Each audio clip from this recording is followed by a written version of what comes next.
for episode 2, so let's get to the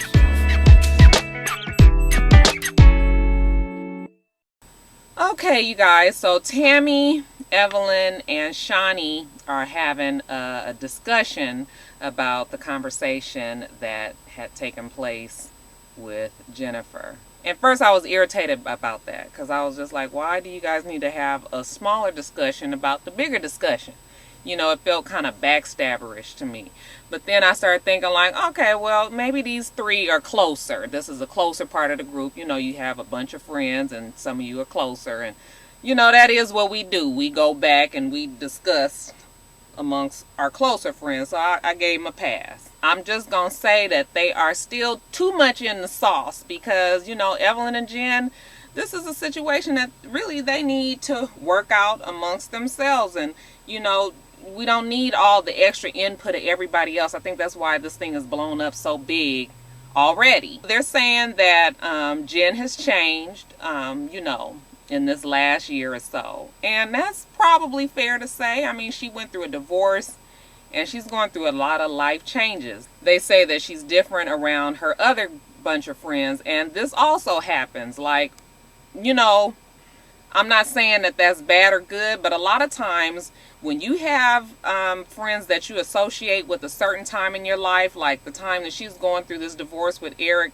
well, these were her friends, okay? So now she has purged herself of Eric, and she associates the rest of them with drama. It isn't so much that your other group of friends are better than your older group of friends. It's just that your old group of friends don't fit into your new scheme of things. They don't fit into your new life and your new attitude and your new outlook on things. And, you know, she, like I said, she associates them with drama.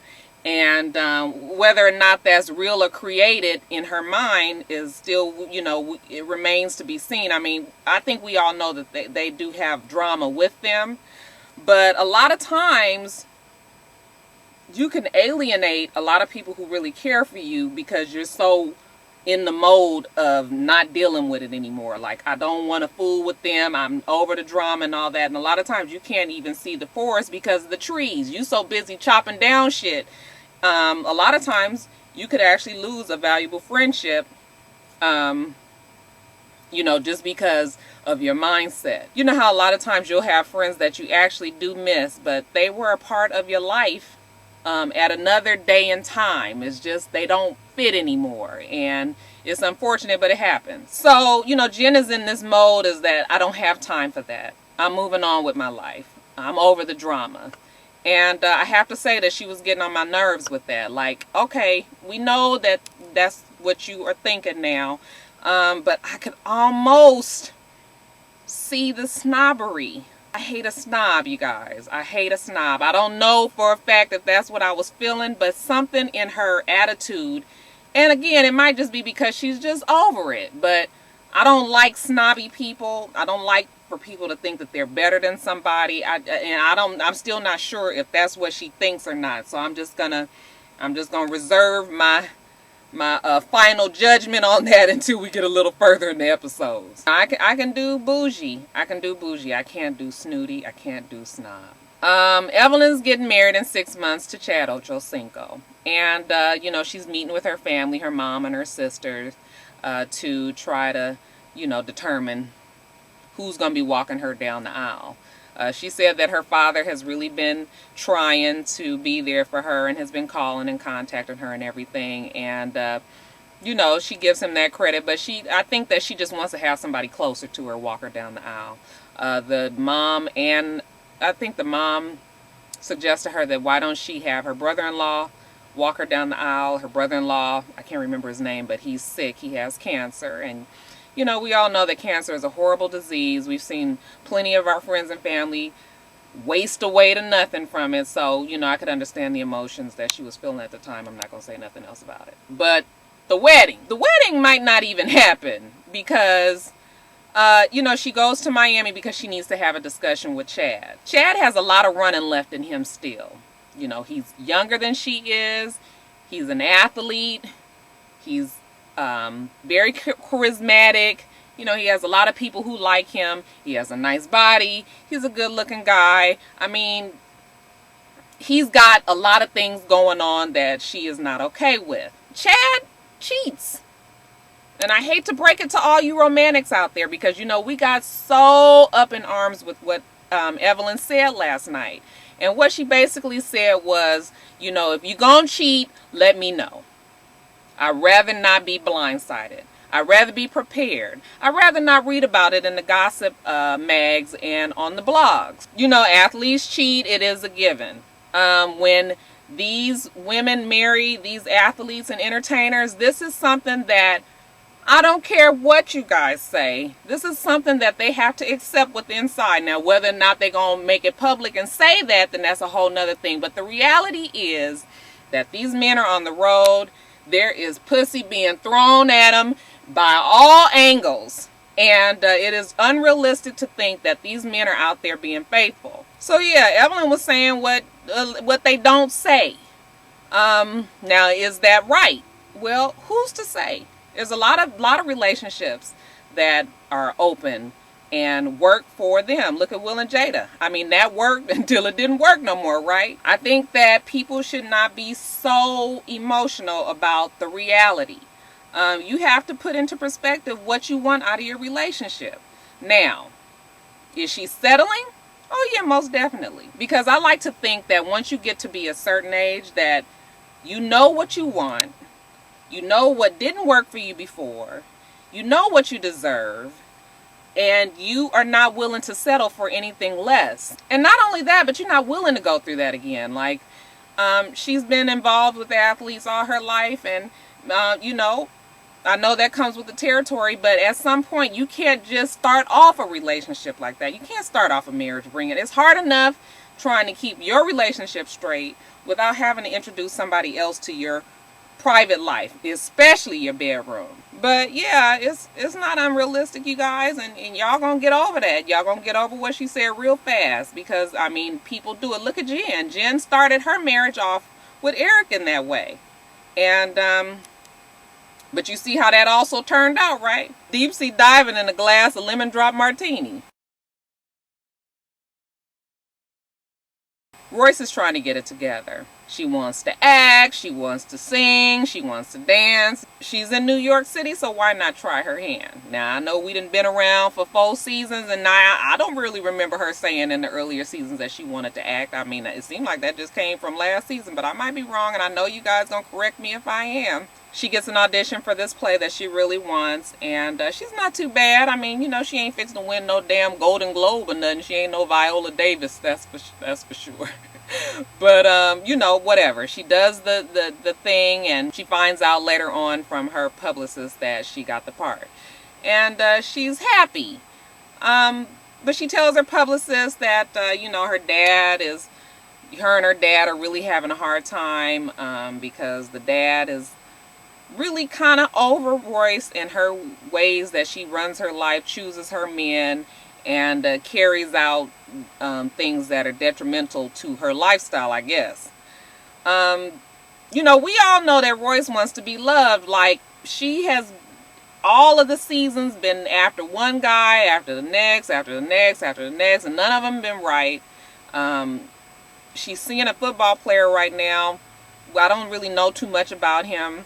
They haven't said anything about him much on the show. I'm sure we'll hear more about him as time goes on, but the dad is just over it. He ain't approving of the new guy, and he just like whatever. So when she gets when she finds out she gets the gig, you know, she calls her home, her family home, I believe, and you know, she talks to her brother and tells him, and then she has to put her dad on the phone. And when she tells her dad, and her dad, look, I didn't been in these kind of shoes before. You know, she's all pumped up and telling her dad something, and her dad is like, like whatever. And she was hurt. Like, she was that kind of hurt that when you've been having a crush on a guy for like years and years and years, and then you find out one day y'all talking, you find out he got a crush on your best friend for years and years and years. She was hurt, because a lot of times we just want our parents, I know that I am that way. I want my parents to approve of everything that I do. I'm a pleaser in that way, so I can relate. I hope it happens for Royce. I really do want her to win.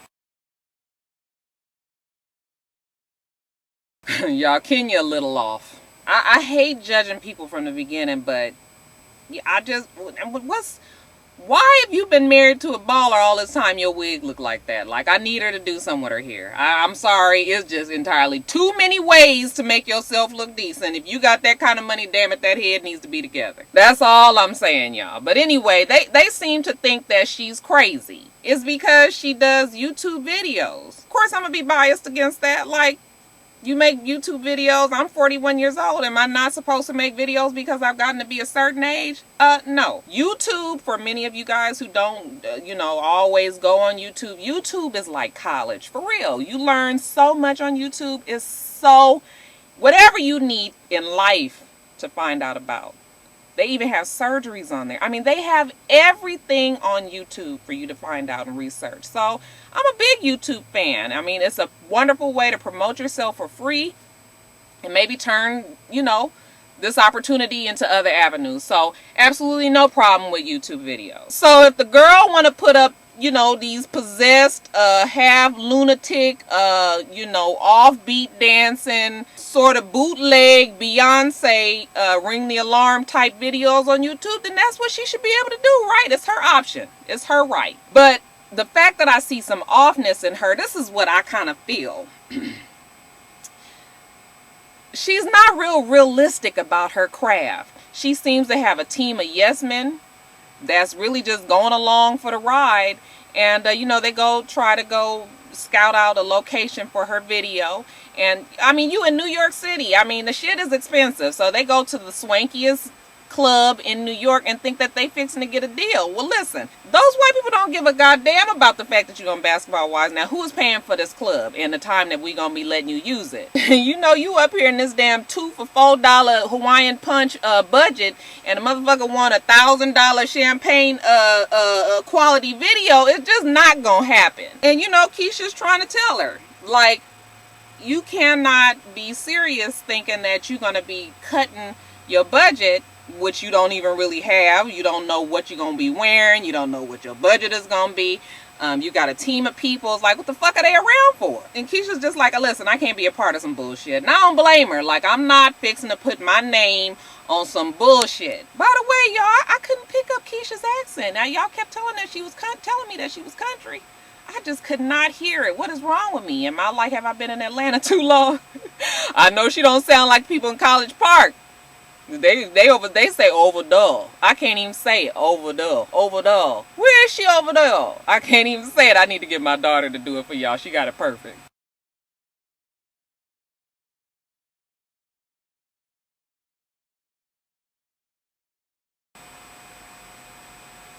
Y'all, that's Susie. How many of y'all was watching TV like, I know this motherfucker ain't said that? That was my attitude the whole entire episode. Whenever she was on the screen, that's what I thought to myself. Susie spent the whole show going from Jennifer to Evelyn to Royce to try to convince them that the new girls ain't shit. Listen, Susie is determined to get the heat up off her ass. And somewhere along the line, she done believed amongst herself that since she been on the show since day one, that she deserves to have a little bit more respect than she been getting. So she wants to pick a beef, y'all. She gonna be the tough one, and she gonna say exactly how she feels. She thinks that Keisha is a bitch, basically, for calling her a sex fiend and not understanding why she wants to give blowjob lessons on the first time that they met. Which we all know that you do not give blowjob lessons until the second meeting, everybody. What's wrong with y'all? She thinks Kenya is, like one of my viewers, her name is 22990.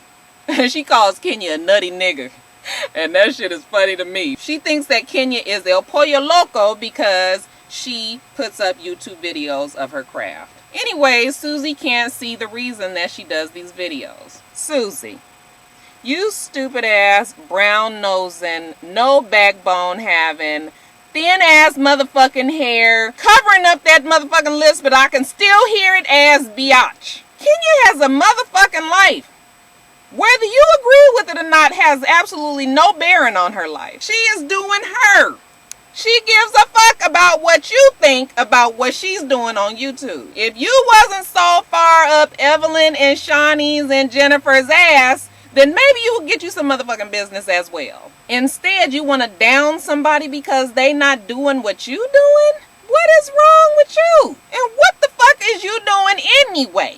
I would want folks to know that I got more going for me in my life besides bruising up my motherfucking knees, slobbing the knob of some goddamn athlete after a motherfucking basketball game. So she says she can't wait to get to the meeting so she can tell the girls how she feels. Them girls don't care how you feel, Susie. Shit, you just right above them. You've been on the fucking show for 4 seasons and you just one above the new girls on the opening credits. Your opinion means absolutely zilch. You have no weight in this game. I know that while Keisha and Royce was just amazed with the sheer audacity that Susie had even the nerve to go there, Kenya had that real crazy look in her eye. And y'all, I think this might be the bitch, this might be the one who will stab Susie in her neck. Not that I want Susie to die. I just want it to be a superficial cut, just like a flesh wound right here on, just to put the bitch back in her place so she can tuck them big ass bottom teeth back in and shut the fuck up.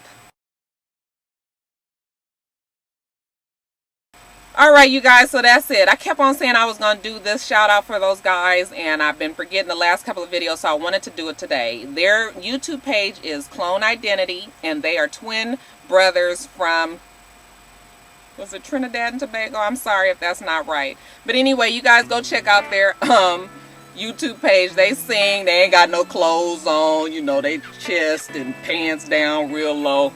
Y'all know how y'all young kids do. You guys remember to rate, comment, and subscribe to this channel.